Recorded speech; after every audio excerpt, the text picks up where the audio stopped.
using the network and the university as a learning platform to advance your family. I think that's the way that everything's going to be moving in the future, and so we're really excited, and I just want to say thank you for watching Arizona PBS.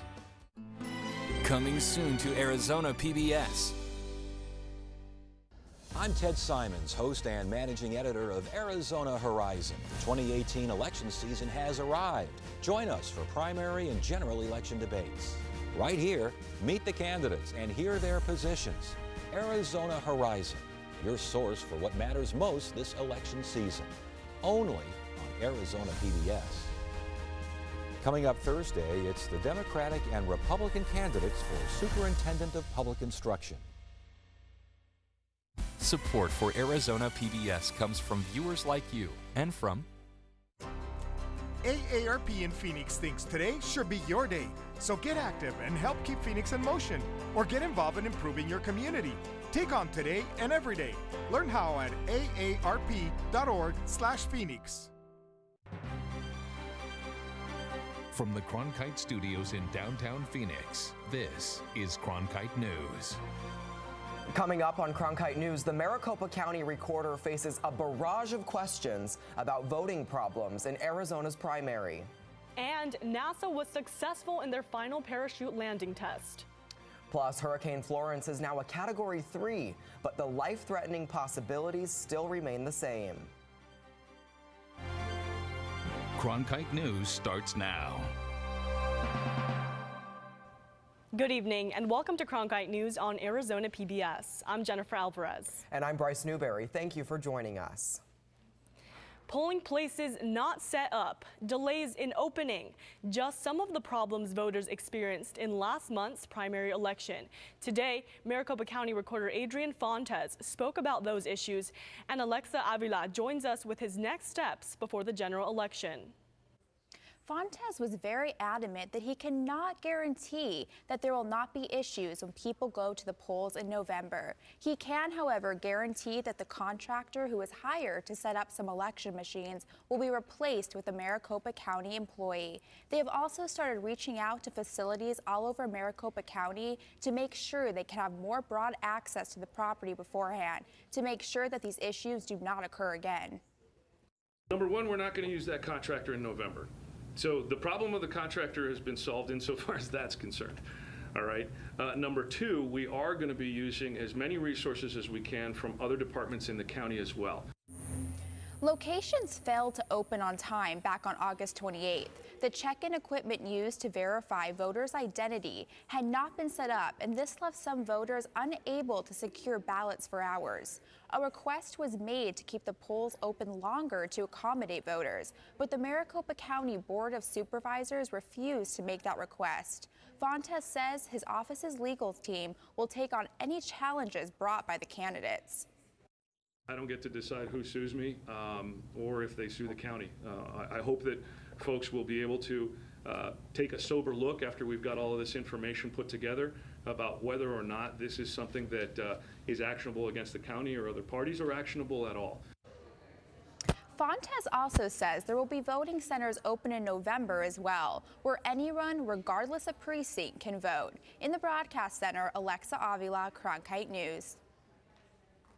More than 1 million Arizonans voted in the primaries, yet our state still has what a recent study has coined a voter crisis. Cronkite News reporter Holly Bernstein looked deeper into what this means ahead of the general election in November. Because if we don't vote, then we're just absolutely just losing it and to another party. Eileen Dobson is one of many who voted in the Arizona primary. A recent study called Arizona's Voter Crisis, authored by Arizona State University's Morrison Institute for Public Policy, states that on average, our state ranked 43rd in national voter turnout. Our state also has just more than a 58% voter turnout on average, the report says. Senior research fellow with the Morrison Institute, David Doherty, says there is a high proportion of ethnic minorities in the state who are less likely to vote. Really, we are electing officials and making decisions about propositions and initiatives based on a non-representative group of the adult population. That group who votes is significantly older, better educated, more affluent, and whiter that is, from an ethnicity point of view. Doherty says one way to stop the crisis is by teaching high school students about voting. Where these people who are right on the verge of registering to vote are sold on the fact that their vote makes a difference. Dobson says having a voice is important. And I think it is important that we at least express our views and opinions. In Phoenix, Holly Bernstein, Cronkite News. A divided federal appeals court today rejected Democratic challenges to 2 Arizona voting laws. The Ninth Circuit Court of Appeals agreed with a lower court that there is no evidence the state's ballot harvesting law, which limits who can turn in another person's ballot, is discriminatory. It also upheld the state rule that does not count ballots that someone casts outside their regular precinct. In a dissent, Judge Sidney Thomas disagreed, calling the path to state policies much like the changing stairways at Hogwarts. The suit was first filed by the Democratic National Committee before the 2018-2016 presidential elections. The opioid epidemic, water resources, schools, native languages. The list of issues afflicting tribal communities is long, and tribal leaders were in Washington today asking for help with some of those problems. Imani Stevens is in our Washington bureau with details on the National Congress of American Indians Tribal Unity Impact Days. Tribal leaders came from across the country to meet with and in some cases challenge their elected officials about problems facing Native Americans. And the Arizona officials I spoke with agreed that there are many challenges in Indian country. Representative Ruben Gallego was one of the many speakers who recited a list of issues. What we want to see for our tribal countries are affordable health care, safe roads and bridges, well-funded schools, and a justice system that works for everyone, including the vulnerable and the marginalized. But education was a major topic for Arizona lawmakers. Representative David Schweiker said the problems facing tribal schools are appalling and unacceptable. We have to come up with a way to either find how do we get teachers who are willing to stay in the bottom of the Grand Canyon for more than a couple months, or we need to get the education side at BIA to be willing to enter this century of technology. Gila River Indian Community Governor Stephen Rowe Lewis says it all comes back to funding or a lack of it. There's been a scarcity of funds for education, whether at the state level or at the federal level as well. Lewis says his tribe is working to make things better, but it's important that elected officials know that there are still challenges. We're building a state-of-the-art school on the west end of our reservation right now, and so we have funding in an interior package right now that is going before the Senate. So Schweiker says that when it comes to problems like a lack of qualified teachers in tribal schools, maybe it's time for new approaches. But maybe the way we've been approaching it, it's time for a technology revolution. Lewis said that it's important for members of Congress to hear firsthand about the problems that tribal citizens have to deal with day in and day out. that's why it's so important that tribal leaders weigh in on these impact days when you have access to senators and congressmen. They're the ones that directly make those decisions. Representatives who spoke to the group today said they've done their part, pointing to a list of 14 bills on Indian affairs that have passed the Senate and are awaiting action in the House. The Tribal Unity Days continue tomorrow. In Washington, Imani Stevens, Cronkite News. Hurricane Florence has downgraded to a Category 3, but remains a huge threat to the East Coast. The Arizona, New Mexico, and El Paso region of the Red Cross has already sent more than 50 volunteers to help with relief efforts. European Space Agency astronaut Alexander Gerst tweeted these photos of the hurricane from the ISS. He called Florence a nightmare and said the hurricane is so large he had to use a super wide angle lens from orbit to capture these photos. NASA officials and the National Hurricane Center warn that the storm can still bring disastrous impacts to the eastern seaboard. I want to hammer that importance home. This is not going to be a glancing blow. This is not going to be a tropical storm. This is not going to be, one of those storms that hit and move out to sea. This is going to be, a Mike Tyson punch to the Carolina coast. Landfall is expected late Thursday or early Friday. We'll take a closer look at the latest forecast on and track coming up in weather. Recent reports of Google's alleged location data storing has prompted the Arizona Attorney General to investigate consumer tracking through smartphone operating systems. The probe, initiated by AG Mark Brnovich, says it is investigating potential Consumer Fraud Act violations for companies that store location data even when consumers turn off location services. We spoke with one security analyst about what the investigation could mean and what you should do to protect your privacy in the meantime. For certain devices, you have to go both into the location settings as well as the app and user settings, I believe it is, as well as going on to the web interface for google.com. You can go into your own My Data and actually disable the settings there, as well as delete those data points if you so choose. Depending on the outcome of the investigation, Arizona could bring a consumer protection case against Google. If the company is found to have violated the Consumer Fraud Act, the state also could seek restitution for consumers.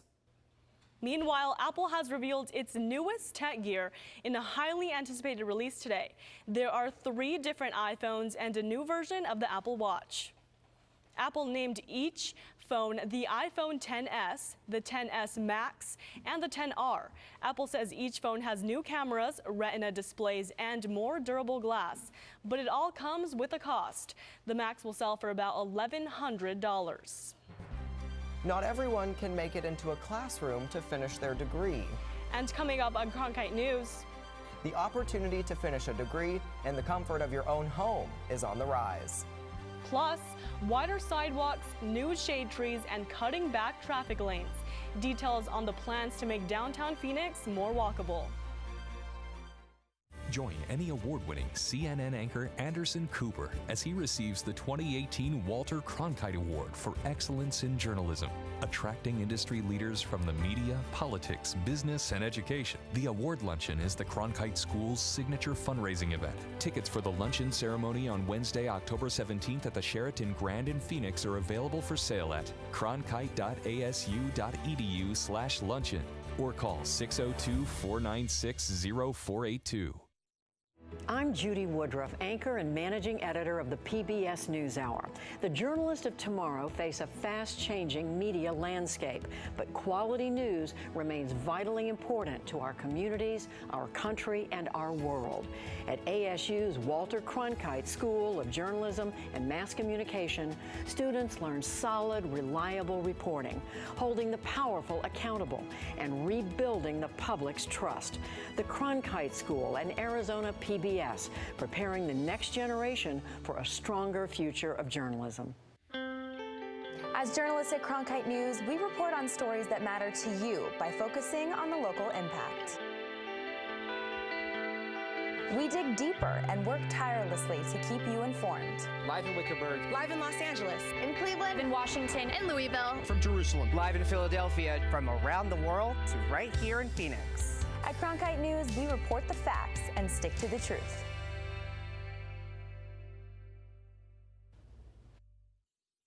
Choosing to pursue an online education over a traditional classroom education. I went to Tempe to talk to one student who depends on online classes for her degree. Have fun with it. Not serious. Not too serious. There we go. Whew. Somebody's got to go do some leg days. Add leg days to the busy schedule Emily Vance already has. One step that way. I don't want to look like you have a cactus coming out of your head. Thank you. Vance owns her own photography business and works full-time. Mr. Fox, do you want to come help me take a picture? You want to come push the button? We're going to take a picture of Mom. She's also a full-time college student, working toward a bachelor's degree in digital photography. And she goes to school every day from home. I actually have been going to school for the past 8 years, and that is the only way I've been able to complete my degree or get close, because just the regular school didn't work for me.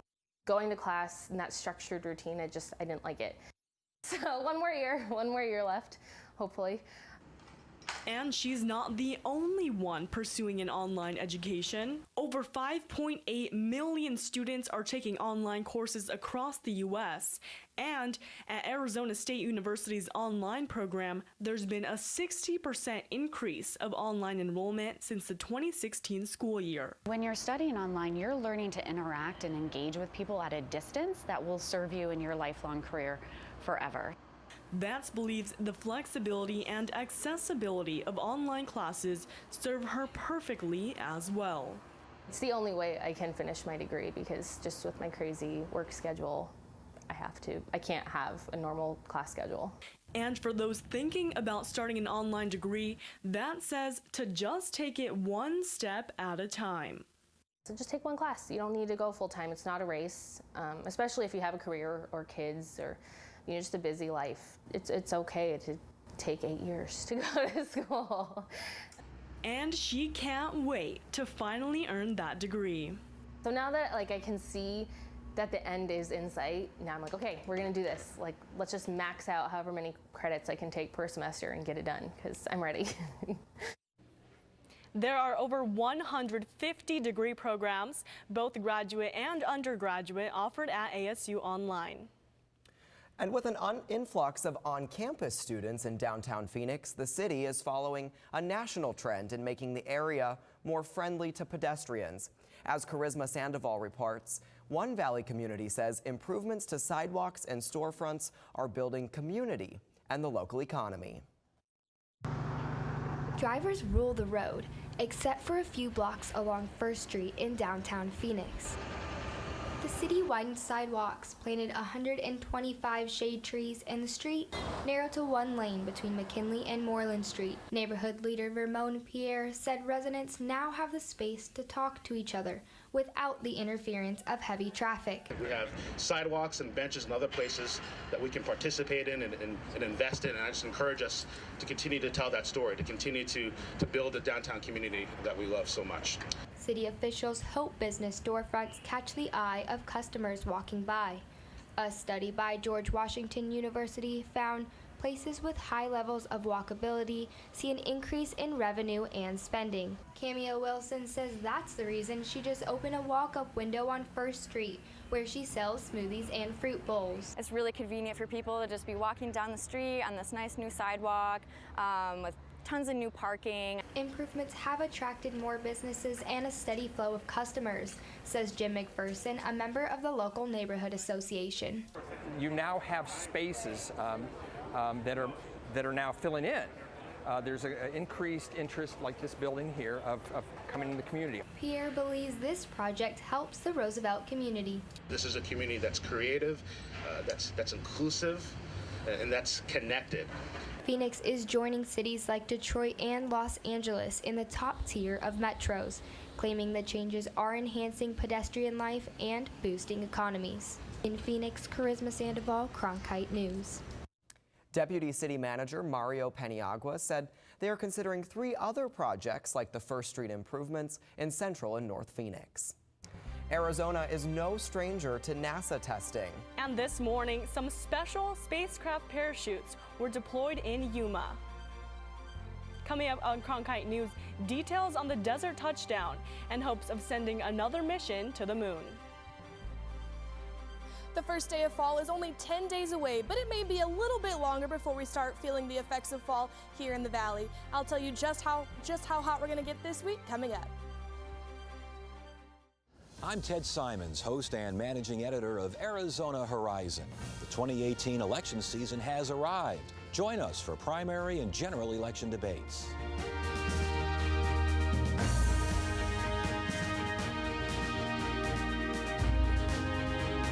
Right here, meet the candidates and hear their positions. Arizona Horizon, your source for what matters most this election season. Only on Arizona PBS. Millions of people die every year from drinking dirty water. I would never have felt I had the ability to do something without ASU pushing me. We built filtration systems out of local materials with the people. To see those kids drink clean water for the first time, it's the most rewarding feeling that you can ever have. I went to ASU because I wanted to change the world. The thing I never would have expected is how the world would have changed me. If you're looking for one show that tells you what happened that day in the world of business, it's NBR. We saw a classic shipwreck. Nordstrom's opening stores. Triple-digit gains. Crude climbs. We're there to help our audience find new investment ideas. The market still has room to go up. Nightly Business Report is the longest-running business television program in history. Weeknights at 10:30 on Arizona PBS. A new journey to the moon and back is set for takeoff after NASA successfully completed a final parachute test in Yuma today. A test version of NASA's Orion spacecraft safely touched down under 3 parachutes. Orion safely deployed all 3 parachutes in sequence after it was released from an aircraft about 6 miles high. The parachutes are designed to protect the spaceship from coming back to Earth at too high of speeds. Orion program manager Mark Kirasich says the success of this test will allow for extensive space travel. Orion is our new human exploration spacecraft, and this is the spacecraft that is going to take people farther into space than we've ever gone before. And our missions will last for several weeks long, and during that time, the crew will travel hundreds of thousands of miles into space and back in some of the harshest environments that people have ever been exposed to. Kirasich said this parachute test was the final one after nearly a decade of development. The Grand Canyon's North Rim could stay open longer this year, and tourism officials say climate change is the reason. Less snowfall could mean more visitors and more revenue for the Grand Canyon. Overnight services typically shut down in mid-October, while the highway leading there closes December 1st each year. Grand Canyon officials plan to revamp marketing for day use at the North Rim. Significant changes are still years away. It's been mostly dry across our state, but the East Coast is preparing for devastating amounts of rain. All eyes are on Hurricane Florence. Haley, what can we expect for the rest of the week? The entire country is focused on Hurricane Florence as it heads towards the eastern seaboard. The storm sits about 400 miles away from the city of Georgetown, and the Carolina coast will begin to feel the effects of that storm as early as tomorrow. The trajectory of the storm has shifted slightly south, and the storm is moving about 15 miles an hour right now, bringing with it heavy winds and potentially devastating amounts of rainfall. But lucky for us, not a whole lot of rain in our forecast today. We're sitting at a high 105 right now. Not a lot of moisture in the air with that dew point at a low 33 degrees. A little bit cooler up in the high country for our state today, 76 in Flagstaff, 81 in the Grand Canyon. Phoenix is one of the hot points of the state today at 105, 106 in Gila Bend, and 106 in Yuma. This is the 113th day that we've reached over 100 degrees in 2018 so far, and we're only going to add to that total heading to the rest of the week. We're going to reach our high for the week of 108 by Friday and Saturday, and we're going to cool down just a bit by this time next week. In the Cronkite Weather Center, I'm Haley Brand. Pop Warner football has been around for nearly a century. But participation is dropping. Coming up on Cronkite News, how the decrease in kids hitting the gridiron is affecting the Pop Warner program.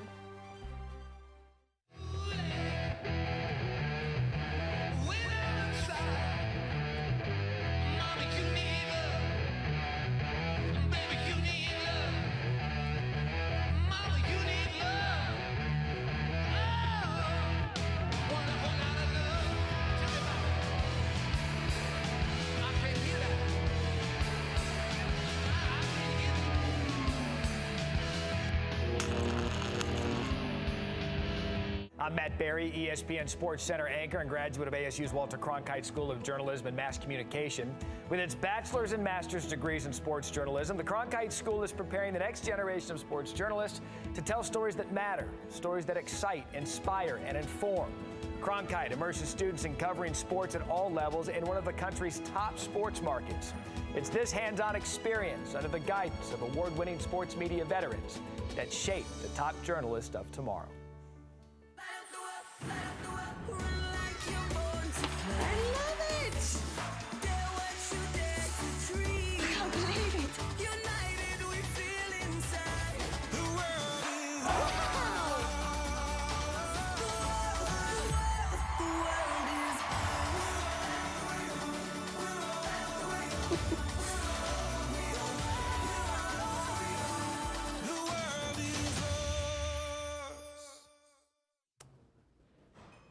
Fewer kids are playing Pop Warner football these days, and that could do with the safety concerns or the prices. But either way, the decline in participation of youth football is not expected to drop. Cronkite sports reporter Anthony Totri found out how one Pop Warner league is dealing with it.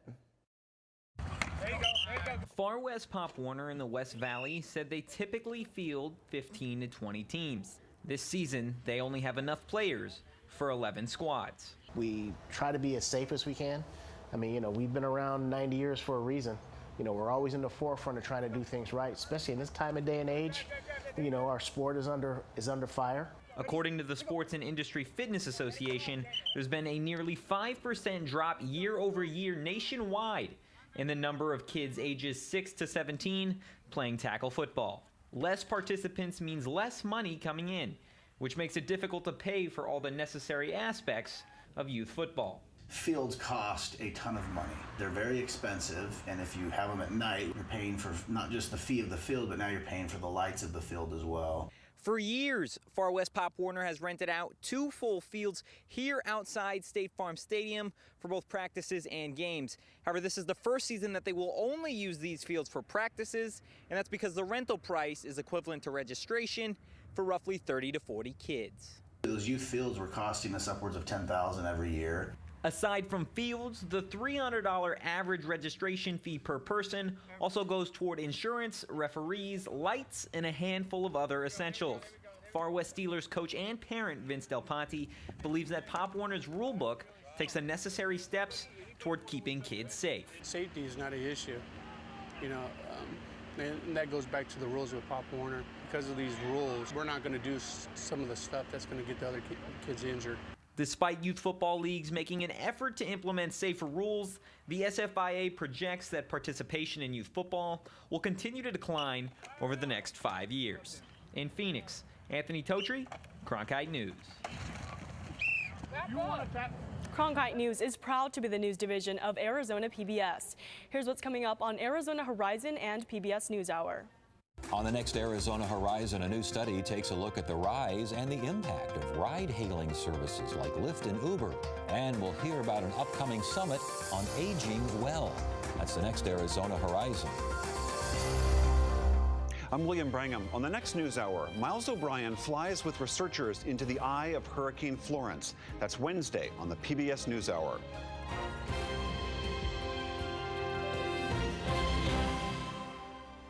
That's it for Cronkite News tonight. Thanks for joining us. For top Arizona stories anytime, go to cronkitenews.azpbs.org.